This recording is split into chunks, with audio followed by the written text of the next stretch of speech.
Senator Cayetano, you asked for Yes, Mr. Chair. 10 minutes. Mr. Chair, with the permission of the Chair, let me use this opportunity to join the issues.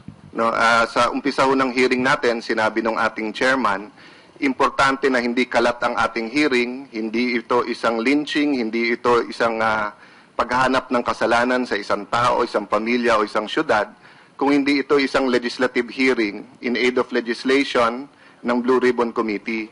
Pero paulit-ulit pong sinasabi ng ating Vice Presidente at minsan po nadadala yung ibang mga kolumnista o mga anchor sa radyo na sinasabing wala pang na-represent na ebidensya.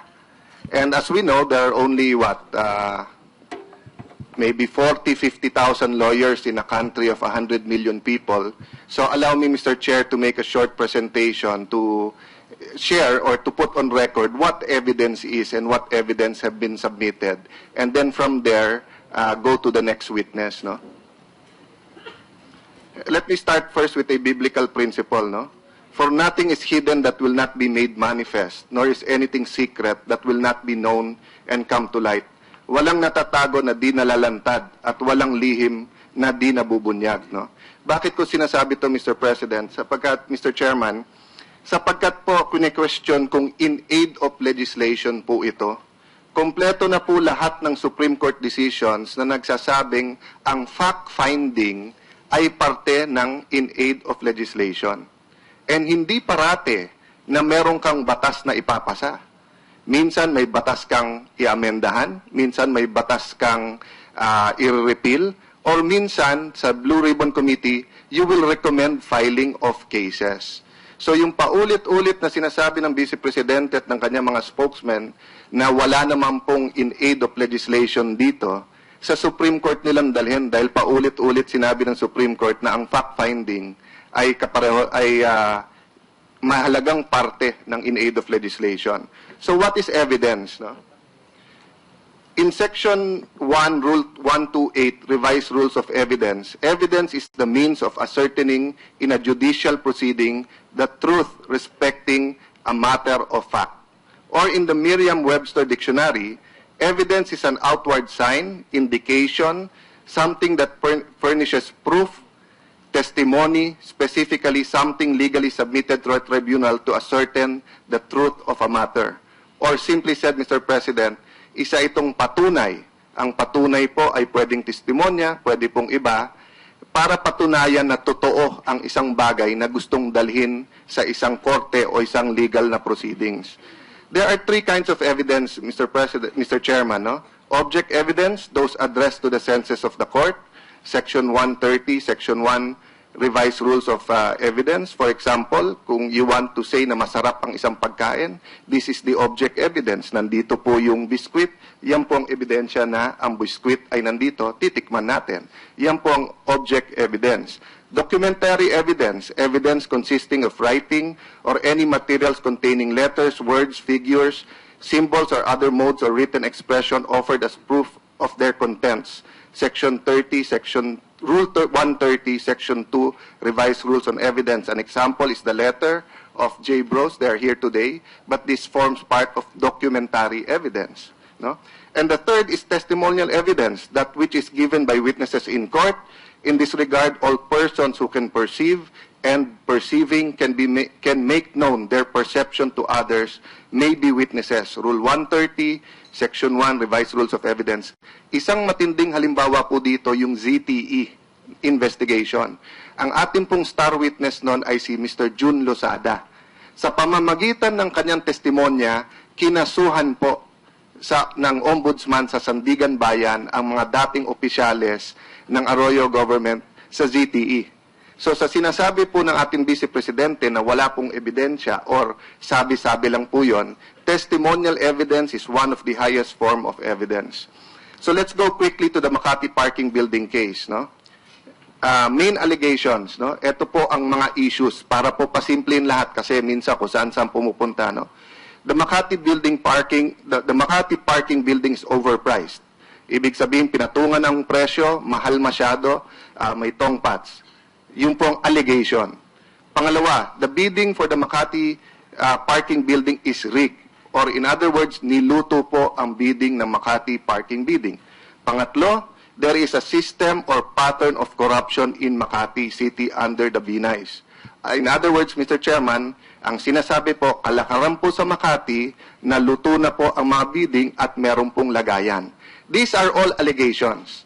So the allegations can be true, it can be not true. That's why both sides will present proof. Sabi po ni Vice President Binay, ayaw niya mag-appear dito at ngayon ayaw ng anak niya kasi magtatanong daw sa kanya ay against sa kanya. By the way, the Vice President knows because he's a lawyer, that is our legal system. Sa korte, ang magtatanong sa iyo, magkro-cross-examine, hindi yung kakampi mong abogado. Ang magtatanong sa iyo, yung kalaban mong abogado. Ang direct examination, yung kakampi mong abogado. Pero yung kalaban mong abogado, yun ang magpapalabas kung totoo ang sinasabi mo o hindi. So he can have all the speeches and all the press cons. Pero if there is no cross-examination, people will not know if he's telling the truth. Sa cross-examination lang, Mr. Chair, na lumalabas ang katotohanan. So katulad po nito, no, allegation number 1, the Makati parking building is overpriced. So far po, ito po ang nasubmit sa committee. 84,000 per square meters. Hindi ko na po per square meter. Hindi ko na po babasahin lahat, but basically 5 floors, 5 floors for parking, 6 floors for parking space, floor area 31,000 square meters. We all know that already. It was submitted to us. What was the evidence so far delivered to prove? No? First, there was object evidence. The building itself, nakatayo. Nagkaroon ng ocular inspection. Experts were there. So that's one evidence, the building itself. Documentary evidence. Estimates of Cuervo Valuers and Advisory, CVNA, comparisons of Zulig and Siang Grand Tower, comparisons with other first-class condominium buildings, Davis, Langdon, and Seya or DLS Construction Cost Handbook, documents submitted by COA, and documents submitted by Makati itself. For example, to prove magkano po ang building, Makati po mismo ang nag-submit ng mga dokumento. Testimonial evidence were given, and these are not ordinary witnesses. These are expert witnesses. Mr. Federico Cuervo of CVNA have patiently been with us all these hearings. Testimony of Mr. Greg Jackson, a qualified quantity surveyor. Testimony of Architect Danilo Alano, Philippine Institute of Architects. Testimony of Chairperson Grace Pulido Tan. Testimony of the COA Special Audit Team. Testimony of city officials of Makati, and testimony of Hillmarks, no? Meaning, yung mismo pong Hillmarks, mismo pong Makati, mismo pong COA team, nung sila'y krinos-examine, lumabas dito yung ebidensya. Of course, we had the star witnesses, Vice Mayor Mercado, who just walked into the room.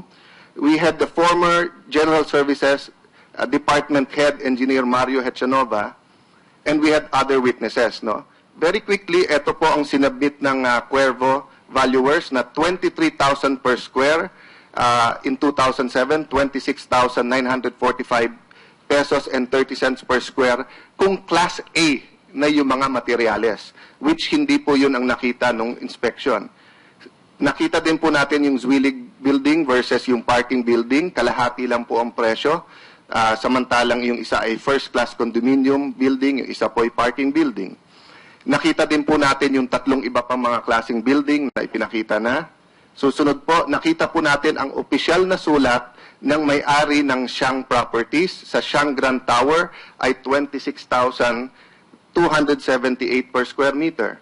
Sa construction cost for the Philippines 2007, sa DLS handbook ay napakita natin paulit-ulit na car parks are 12 to 18,000. Even if we consider this as a high-rise, it will only be 30 to 37,000 pesos if it's a prestige office high-rise na mas maraming mas maraming partitions, may banyo, opisina, no? Still doble, triple ang presyo ng building. Same thing in 2012. I'll just go through this quickly, Mr. Chair, without reading it anymore, no? Mr. Jackson already gave his testimony kung anong tingin niya po. Sabi niya, medyo ordinaryo, nothing unusual in the finishes and materials, no? Architect Danilo Alano agreed, no, with the average level of materials. Number 2, the bidding for Makati parking building, the bidding was rigged o niluto yung bidding. We had testimonial evidence by Engineer Mario Hechanova, former Department Head, General Services, Makati. And later on po, we will have additional witnesses today. Documentary evidence, the letter of Mr. Alejandro Tenco, COO of J. Bros Construction, but he is here today. So rather than to rely on the document, we will ask him. No? So we all know already the testimony na sinasabi po ni Mr. Hechanova na kalakaran na sa Makati na alam na kung sino yung mga mananalo. Next slide. I'll not discuss the letter because anyway, Mr. Tenco is here today. We'll go to him later. Lastly, Mr. Chairman, there is a pattern of corruption in Makati. Testimonial evidence of former Vice Mayor Mercado na meron 13%, 13% sa pamilya Binay pa lang po. No? At sinabi po niya na hindi niya pa ina-elaborate yung total na lagayan o bigayan because gusto niya yung sa personal knowledge niya muna na siya nagdi-deliver. Testimony of Engineer Mario Hechanova, testimony of Marshal Lichauco, yung General Manager po ng 911 Alarm, na siya po ay inipit sa elevator. 6 na elevator ang Makati City Building, 2 lang po pinaandar, yung sa isa po, 1 hour and 3 minutes po sila kinulong sa loob ng elevator. Yung mismong contractor po. Hindi pa ho sapat yung kanyang testimony. Nag-submit din po siya ng mga sulat, yung kanyang motion for reconsideration na pinapakita ng bidding ay niwalang specification. Kaya paano magkakaroon ng bidding, etc., Mr. Chair. So, Chair, 13%, ito po ay mga quote sa mga witnesses. Next slide, please. Lahat ng bidding niluluto, sabi ni Mr. Hechanova. Elevator incident. Letters from Mr. Lichauco. Testimony from Mr. Lichauco. There's testimony on the garbage contract and on the ghost employees. Strictly speaking, Mr. Chairman, we're not talking about other contracts in Makati. But to prove the pattern of corruption, we have accepted this evidence, and this is a usual practice in court, Mr. Chair, that either you want to test the credibility of the witness or you want to show a pattern, you allow this kind of evidence to be presented. So, of course, the ghost employees and garbage contract are allegations, and right now we just have testimony of one person. What was the defense of the BNICE? It was world-class, green building, and cleared by COA. Pero mismo pong chairman ng COA ang nagsabing wala silang clinic-clear and in due time, they will make their report here. So let's wait for the report. No? At mismo na rin po ang contractor, Attorney Peggy's here, sinabi niya they never claimed it is world-class. And after examining, it is not a LEED, it is not a certified green building. So Mr. Chair, yung ebidensya ay nandyan po. We are waiting for the BNICE to submit their own evidence kung meron man. Lastly, Mr. Chair, no, paulit-ulit pong sinasabi sa television, sa radyo, na magtrabaho na lang kayo, kawawa naman ng mga tao sa LRT, kawawa sa MRT, kawawa naman mga tao, mga magsasakay, etc. Let me just put into the record, Mr. Chair, hindi lang naman po ito ginagawa natin. Ito lang ang nate-televise. Pero while we're hearing now, there are 3 hearings ongoing in the Senate. Yung sa emergency power sa kuryente at yung pong sa Torre de Manila, dun po sa heritage site sa Rizal Monument. No? For the record, Mr. Chair, this session, no, we had 25 plenary hearings, 26 budget hearings, 75 hearings, all in all, including subcommittee hearings.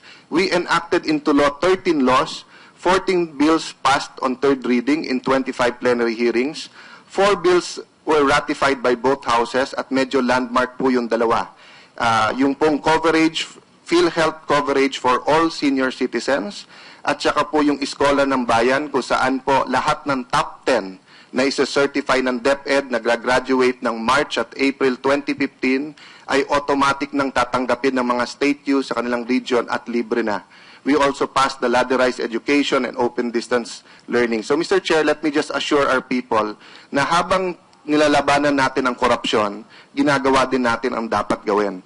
So, Mr. Chair, we are continuing the line of evidence. No?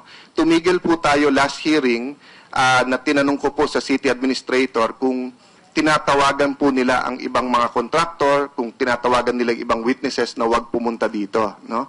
So I'd like to take off from that, but let me ask Mr. Peg if he can answer, no? Did Hillmarks call any other contractors to tell them na sumama yung sa bid, pero lulutuin nyo at kayo mananalo? I cannot give an answer for that question, Your Honor. Well, you know, we allow you, Mr. Peg, to be here. What's the answer of Attorney Pig? I get it. What did you say? I am not competent to answer that question, Your Honor.